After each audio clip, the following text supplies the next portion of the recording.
تو اس پر کہا جاتا ہے فن حدیث کا موضوع ہے سرکار دو عالم صلی اللہ علیہ وآلہ وسلم کی ذات مبارکہ۔ پوچھا جائے حدیث کیا ہے تو کہا جاتا ہے نبی پاک صلی اللہ علیہ وآلہ وسلم کا قول، فعل اور سکوت، سرکار نے جو فرمایا حدیث، جو آپ نے کیا حدیث، جو آپ کے سامنے ہوا اور آپ اس پر خاموش رہے حدیث، حدیث قولی، حدیث فعلی، حدیث سکوتی، تقریری۔ تو جو حدیث کا مفہوم ہے وہ یہ ہے کہ ذات مصطفیٰ صلی اللہ علیہ وآلہ وسلم کے حوالے سے مختلف پہلو کا بیان کرنا، سننا، پڑھنا، پڑھانا۔ اور یہ محفل میلاد کیا ہے؟ آقا کریم صلی اللہ علیہ وآلہ وسلم کے یہ فرامین کا بیان ہے، یا آپ کی سنتوں کا بیان ہے، یا آپ کے افعال کا بیان ہے، یا آپ کی شان کا بیان ہے، یا آپ کی سکوت کا بیان ہے، یا آپ کے زمانے کا بیان ہے۔ انہی چیزوں کے بیان کا نام محفل میلاد ہوتا ہے، یہی میلاد منانے کا معنی ہوتا ہے۔ اچھا، پھر یہ وہ ہے کہ بہت سارے پہلوؤں کے اعتبار سے ہم کلام کرتے ہیں اور وہ محفل میلاد کا نام پاتا ہے، لیکن بہت مرتبہ ایسا بھی ہوتا ہے اور بڑی کثرت سے ہوتا ہے کہ محفل میلاد میں سرکار دو عالم نور مجسم صلی اللہ علیہ وآلہ وسلم کی ولادت باسعادت کا تذکرہ ہوتا ہے۔ آپ جب دنیا میں تشریف لائے اس کے متعلقات کا بیان ہوتا ہے۔ متعلقات کیا؟ کہ سرکار دو عالم صلی اللہ علیہ وآلہ وسلم جس وقت دنیا میں تشریف لائے، آپ کے آنے سے پہلے کے حالات کیا تھے؟ آپ کے آنے سے پہلے کے حالات کیا تھے؟ بادشاہوں کے حالات کیا تھے؟ لوگوں کے حالات کیا تھے؟ لوگوں میں خوبیاں کیا تھی؟ خامیاں کیا تھی؟ زمانہ کیسا چل رہا تھا؟ لوگوں کے اندر ظلم یا عدل کس انداز کا جاری تھا؟ اور پھر جب سرکار دو عالم صلی اللہ علیہ وآلہ وسلم تشریف لائے تو آپ کی تشریف آوری کے وقت کن واقعات کا ظہور ہوا؟ پھر نبی پاک علیہ الصلوۃ والسلام کے رضاعت، آپ کے دودھ پینے کا تذکرہ، آپ کا حضرت حلیمہ سعدیہ رضی اللہ تعالی عنہا کے پاس جانا، آپ کے اس بچپن مبارک کا تذکرہ، آپ کا وہ پرورش پانا، یہ جو واقعات ولادت کے قبل، بعد اور اس وقت کے ہیں، ان کے بیان کا نام خالصتاً میلاد کا بیان ہوتا ہے۔ جو شاعروں نے شعر کے اندر بیان کیا، جو نثر نگاروں نے نثر میں لکھا، جو محدثین نے اپنی کتابوں میں بیان کیا، جو حدیث کی کتابوں کے اندر جس کا تذکرہ کیا گیا، اب اس کا بیان کرنا کیسا ہے؟ میلاد کے سابق اور بعد اور وقت کے احوال کا بیان کرنا کیسا ہے؟ تو آئیے ذرا قرآن پاک دیکھتے ہیں۔ قرآن پاک کا مطالعہ کرتے ہیں تو پتہ چلتا ہے کہ ان چیزوں کا بیان کرنا یہ خدا کا طریقہ ہے، یہ خدا کا طریقہ ہے۔ اللہ کے نبی کی تشریف آوری، ولادت سے پہلے کے احوال، ولادت کے بعد کے احوال، ولادت کے وقت کے احوال، یہ ان کا بیان کرنا یہ اللہ کا طریقہ ہے، اور قرآن کے اندر اللہ تعالیٰ نے اس کو تفصیل کے ساتھ بیان فرمایا ہے۔ نبی پاک علیہ الصلوۃ والسلام کی ولادت باسعادت پر ہم جو کلام کرتے ہیں، آپ کسی ایک محفل میلاد کو اپنے ذہن میں رکھیں کہ مثلا میلاد کا بیان شروع ہوا اور بیان کے شروع کے اندر بات یہ شروع ہوئی کہ نبی پاک صلی اللہ علیہ وآلہ وسلم کی تشریف آوری سے پہلے اہل عرب گمراہی میں پڑے ہوئے تھے، بتوں کی پوجا کرتے تھے، قتل و غارت گری ان کے اندر عام تھی، چھوٹی چھوٹی باتوں پر قبیلوں میں لڑائی ہوتی تھی اور یہ لڑائی برسوں جاری رہتی تھی، اپنے سرداری کا نظام تھا، اور ایک ان کے اندر انانیت اور تعصب اور فخر اور غرور ان کے اندر پایا جاتا تھا۔ حالات عجیب و غریب قسم کے تھے۔ پھر ان حالات میں اللہ تعالیٰ کے پیارے حبیب صلی اللہ علیہ وآلہ وسلم تشریف لائے۔ آپ کے والد ماجد کا نکاح کیسے ہوا؟ آپ جب اپنے والد گرامی کی پشت اطہر سے شکم مادر میں تشریف لائے تو اس وقت کے واقعات کیا ہوئے، جب آپ کی ولادت با سعادت ہوئی اس وقت کن انوار کا ظہور ہوا اور کن بشارتوں کا ظہور ہوا، کیا کیا واقعات پیش آئے۔ پھر سرکار دو عالم صلی اللہ علیہ وآلہ وسلم کی پیدائش کے بعد جو بچوں کو پالنے والی خواتین تھی وہ آئیں، ان میں حضرت حلیمہ سعدیہ تھی، وہ سرکار کو اپنے ساتھ لے کر گئی، دودھ پلانے کا عمل ہوا۔ یہ وہ سارا واقعہ ہے کہ جسے میلاد شریف کی محفل میں بنیادی طور پر بطور خاص جو ولادت کی شب ہوتی ہے اس میں بیان کیا جاتا ہے۔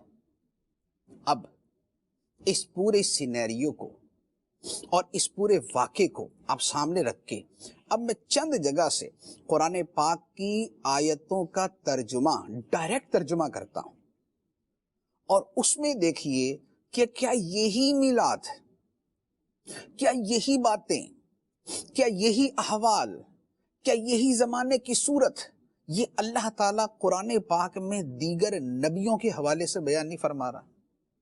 آدم علیہ السلام کا واقعہ تو ہم سب کو پتہ ہے کہ قرآن پاک کے اندر کتنی مرتبہ فرمایا گیا کہ اللہ تعالیٰ نے فرشتوں سے فرمایا وَإِذْ قَالَ رَبُّكَ لِلْمَلَائِكَةِ إِنِّي جَاعِلٌ فِي الْأَرْضِ خَلِيفَةً، اور یاد کرو جب تیرے رب نے فرشتوں سے فرمایا میں زمین میں ایک نائب خلیفہ بنانے والا ہوں۔ فرشتوں نے کہا یا اللہ تو زمین میں ایسے کو نائب بنائے گا، ایسے کو پیدا کرے گا جو زمین میں فساد برپا کرے گا، جو خون بہائے گا۔ اللہ تعالیٰ نے فرمایا جو میں جانتا ہوں وہ تم نہیں جانتے۔ کہیں قرآن پاک کے اندر اسی کو دوسرے انداز کے اندر بیان فرمایا فَإِذَا سَوَّيْتُهُ وَنَفَخْتُ فِيهِ مِن رُوحِي، کہ جب میں اسے ٹھیک بنا لوں اور اس میں اپنی طرف سے خاص روح پھونک دوں فَقَعُوا لَهُ سَاجِدِينَ، تو اے فرشتوں تم نے اس کے سامنے سجدے میں گر جانا ہے۔ یہ کیا ہے؟ یہ ولادت سے پہلے کی باتیں اللہ تعالیٰ فرشتوں سے فرما رہے ہیں۔ اور پھر اس میں جو حضرت آدم علیہ السلام کی تخلیق کے لیے مٹی جمع کی گئی اس کا بیان فرمایا انی خالق بشرا من طین، میں مٹی سے ایک بشر بنانے والا، ایک انسانی وجود بنانے والا۔ جب میں اس کو ٹھیک بنا لوں، اس کی تخلیق کے مرحلے پورے ہو جائیں اور پھر اس میں اپنی طرف سے ایک خاص روح پھونک دوں تو اے فرشتوں تم نے اس کے سامنے سجدے میں گر جانا ہے۔ اب پیدائش ہوئی، حضرت آدم علیہ السلام عدم سے وجود میں آئے، روح پھونکی گئی۔ اب کیا ہوا؟ اللہ تعالیٰ فرماتا ہے فَسَجَدَ الْمَلَائِكَةُ كُلُّهُمْ أَجْمَعُونَ، سارے کے سارے فرشتوں نے سجدہ کیا الا ابلیس، سوائے ابلیس کے، استکبرا، تکبر کیا، وَكَانَ مِنَ الْكَافِرِينَ، اور تھا ہی کافروں میں سے۔ اب کیا ہوا؟ اللہ تعالیٰ فرماتا ہے، اب یہ آدم علیہ السلام کی پیدائش کے بعد کے واقعات۔ اب اللہ تعالیٰ فرماتا ہے اے ابلیس تجھے کس نے منع کیا سجدہ کرنے سے آدم کو، جسے میں نے اپنے ہاتھ سے بنایا، اپنے دست قدرت سے بنایا؟ تو اس نے کہا انا خیر منہ، میں اس سے بہتر ہوں، میں آدم سے بہتر ہوں۔ خلقتنی من نار وخلقتہ من طین، اے اللہ تو نے مجھے آگ سے بنایا، اسے مٹی سے بنایا، لہذا میں اس سے بہتر ہوں۔ اللہ تعالیٰ نے فرمایا فخرج منہا، نکل جا یہاں سے، نکل جا یہاں سے، فإنک رجیم، بے شک تو مردود ہے۔ خدا کے حکم پہ اس کے نبی کی تعظیم نہیں کرتے، خدا کے حکم پہ اس کے نبی کے سامنے نہیں جھکتا، خدا کے حکم پہ اپنی کیا سرائیاں کرتا ہے اور اپنی طرف سے جواز پیش کرتا ہے۔ حکم پر عمل ہوتا ہے، آگے سے عذر تراشیاں اور ہیلے بازیاں نہیں ہوتی۔ اب آدم علیہ السلام کا جو واقعہ ہے اس میں کیا ہوا؟ آدم علیہ السلام کی پیدائش سے پہلے اللہ تعالیٰ نے فرشتوں سے کیا گفتگو فرمائی، اور جب آدم علیہ السلام کی تخلیق کی مٹی کیسے جمع کی گئی اور اس مٹی کو کن مراحل سے گزارا گیا۔ قرآن پاک میں ان مراحل کا بھی تذکرہ ہے کہ پہلے وہ مٹی تھی، پھر وہ پانی ملی ہوئی مٹی ہوئی، پھر وہ تھوڑی سی خشک ہو گئی اور اس میں ایک اسمیل آنا شروع ہوئی، کھنکھناتی بجتی ہوئی مٹی بنی، اور اس کے بعد پھر اس سے حضرت آدم علیہ السلام کا پتلا تیار ہوا، اس میں روح پھونکی گئی، روح پھونکنے کے بعد ان میں زندگی ڈال دی گئی، یعنی روح پھونکی اور روح سے ان کے اندر زندگی پیدا ہو گئی۔ یہ سارا ولادت کا واقعہ چل رہا ہے، کیونکہ ان کی ولادت ایسے ہوئی تھی، ان کی تخلیق ایسے ہوئی تھی، تو ولادت کا واقعہ۔ اب پیدا ہو گئے، اب اس کے بعد کا واقعہ، ایک واقعہ شیطان کے ساتھ پیش آیا کہ شیطان کو سجدے کا کہا، ایک واقعہ فرشتوں کے ساتھ پیش آیا کہ اللہ تعالیٰ نے آدم علیہ السلام کو علوم عطا فرمائے، جیسے ہم کہتے ہیں نا کہ آقا کریم علیہ السلام پیدا ہوئے، پیدا ہوتے سجدہ کیا، امت کی بخشش کی دعائیں کی۔ آدم علیہ السلام کی پیدائش کے بعد کا واقعہ یہ تھا کہ اللہ تعالیٰ نے ان کو علم الاسماء عطا فرمائے، وَعَلَّمَ آدَمَ الْأَسْمَاءَ كُلَّهَا، آدم کو تمام چیزوں کے نام سکھا دیے، سب نام سکھا دیے۔ پھر فرشتوں سے فرمایا کہ اے فرشتوں ان چیزوں کے نام بتاؤ، فرشتوں نے کہا ہمیں تو نہیں پتا۔ اللہ تعالیٰ نے آدم علیہ السلام کو فرمایا آدم تم بتاؤ، آدم علیہ السلام نے سارے نام بتا دیے۔ اب اللہ تعالیٰ نے فرمایا فرشتوں میں نے تم سے کہا تھا کہ جو میں جانتا ہوں وہ تم نہیں جانتے، اب ان کو سجدہ کرو۔ فرشتوں نے سجدہ کیا۔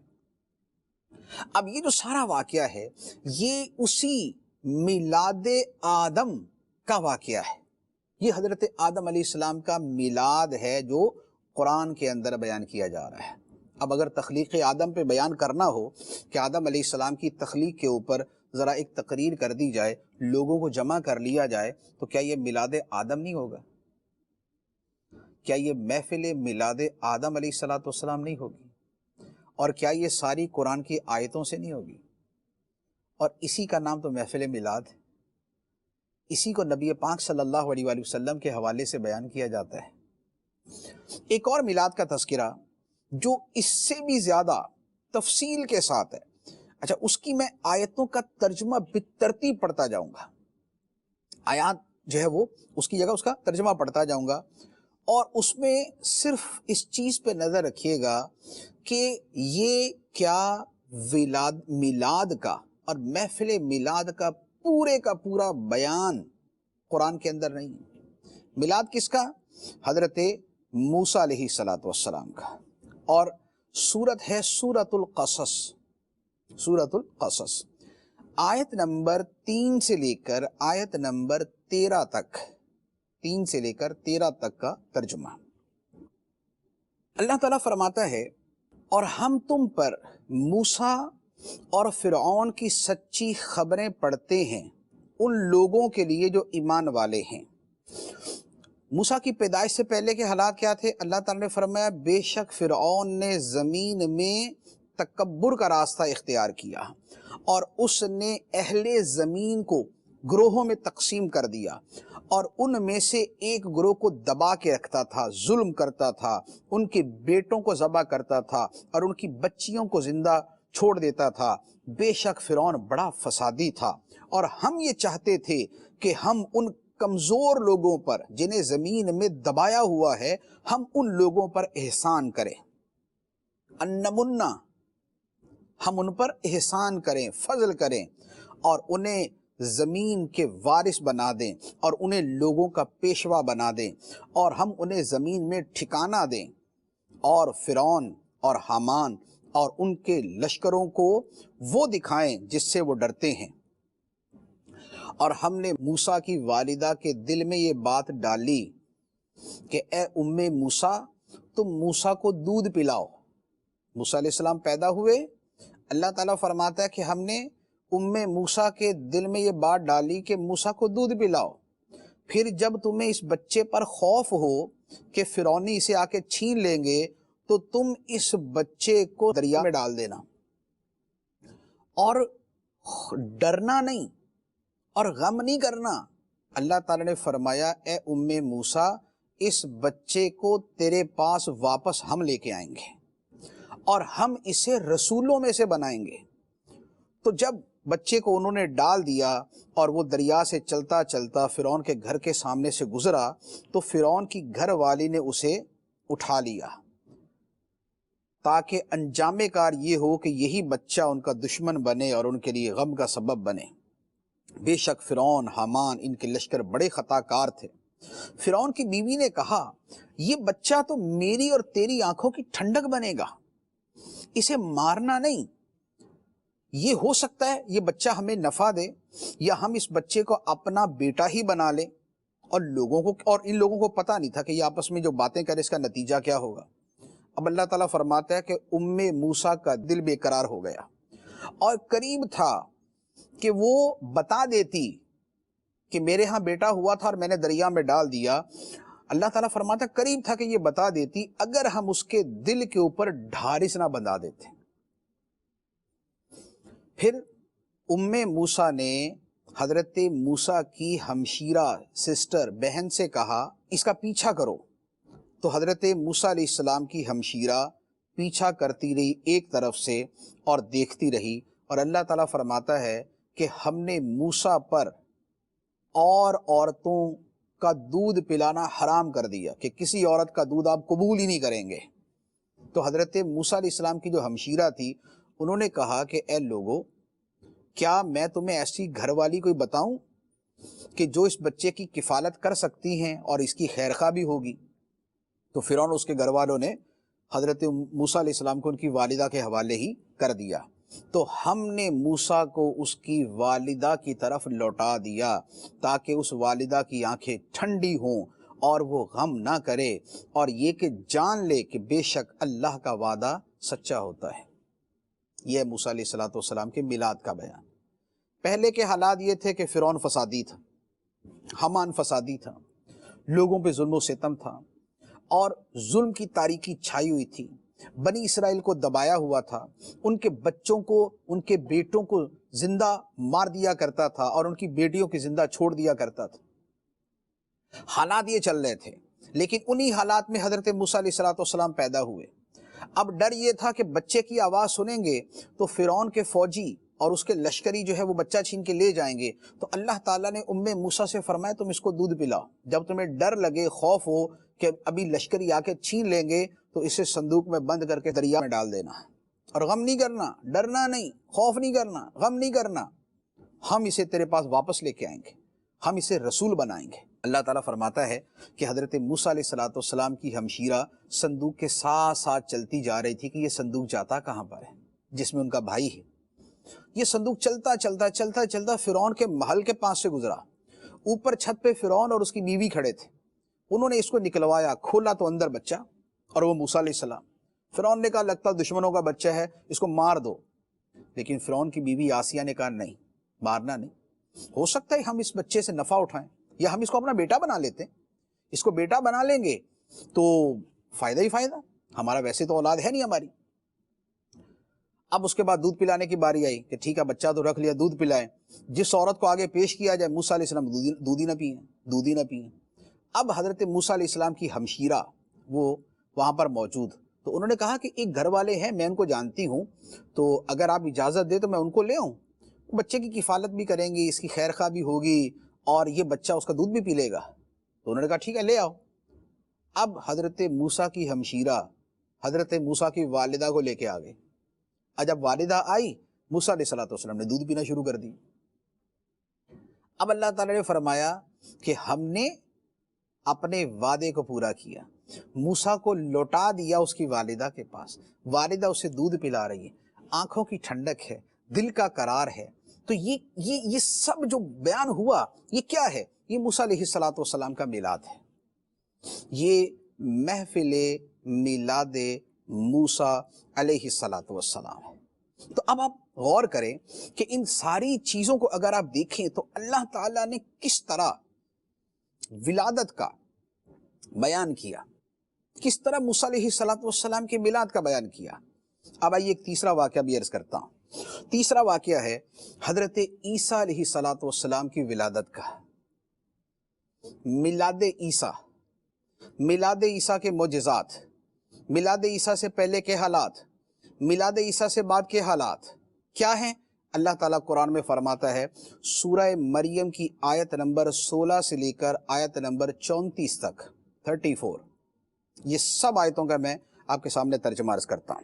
اللہ تعالیٰ فرماتا ہے، اور کتاب میں مریم کو یاد کرو کہ جب مریم اپنے گھر والوں سے ہٹ کر ایک مشرقی مکان میں چلی گئی اور وہاں جا کے انہوں نے ایک حجاب کر لیا، تو ہم نے مریم کی طرف اپنی طرف سے ایک خاص روح جبرائیل امین کو بھیجا۔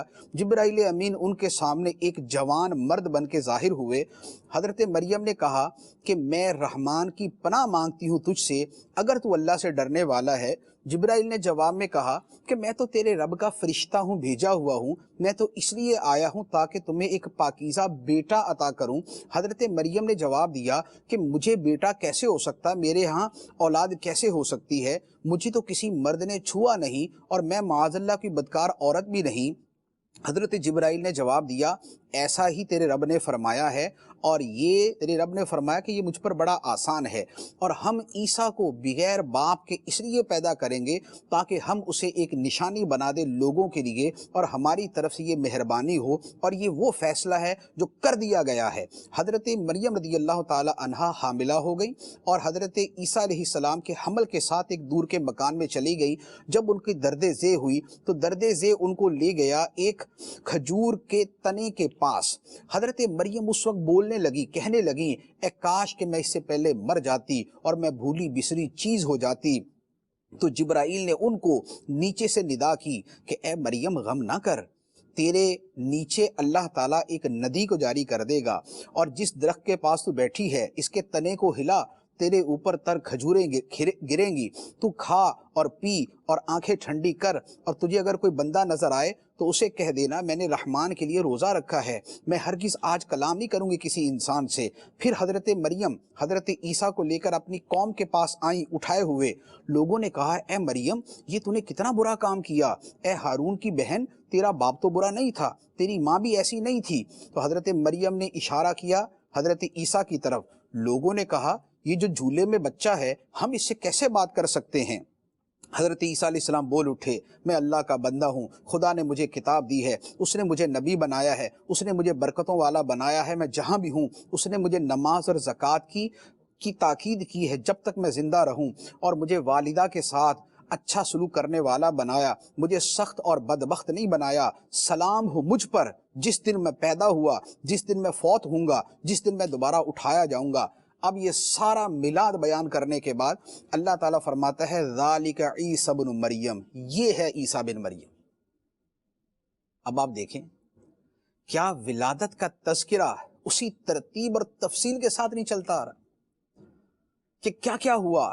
حضرت مریم کے ساتھ جبرائیل امین آئے اور آپس میں گفتگو ہوئی، پھر حمل ٹھہرا، پھر اس کے بعد جو ہے وہ پریشان ہوئی، اپنے دل کے اندر جو ہے وہ تمنائیں کر رہی تھی، پھر اس کے بعد پیدا ہوئے، پھر لے کر قوم کے پاس آئے، قوم نے باتیں کی، لوگوں نے سوالات کیے، حضرت عیسیٰ علیہ السلام نے اسی بچپن میں جواب دیے، اپنی شانوں کو بیان کیا، اپنے یوم ولادت کے اعتبار سے اپنے اوپر سلام کہا، اور اللہ تعالیٰ نے فرمایا یہ ہے عیسیٰ بن مریم، یہ ہے محفل میلاد عیسیٰ علیہ السلام۔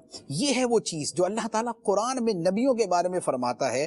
تو اللہ تعالیٰ کے اسی طریقے کو لیتے ہوئے سرکار دو عالم نور مجسم صلی اللہ علیہ وآلہ وسلم کے بارے میں ہم یہی میلاد جو ہے وہ بیان کرتے ہیں اور یہی محفل سجاتے ہیں۔ اسی لیے کہتے ہیں صحاب رحمت باری ہے 12ویں تاریخ، کرم کا چشمہ جاری ہے 12ویں تاریخ، حسن ولادت سرکار سے ہوا روشن، میرے خدا کو بھی پیاری ہے 12ویں تاریخ۔ اللہ تعالی ہمیں دھوم دھام سے اور محبت اور تعظیم کے ساتھ آقا کریم صلی اللہ علیہ وآلہ وسلم کا میلاد منانے کی توفیق عطا فرمائے، آمین بجاہ النبی الامین صلی اللہ علیہ وسلم۔ علم کا مجھ کو شوق عطا کر خدا، علم نافع ملے از پائے علماء، علم کا مجھ کو شوق عطا کر خدا۔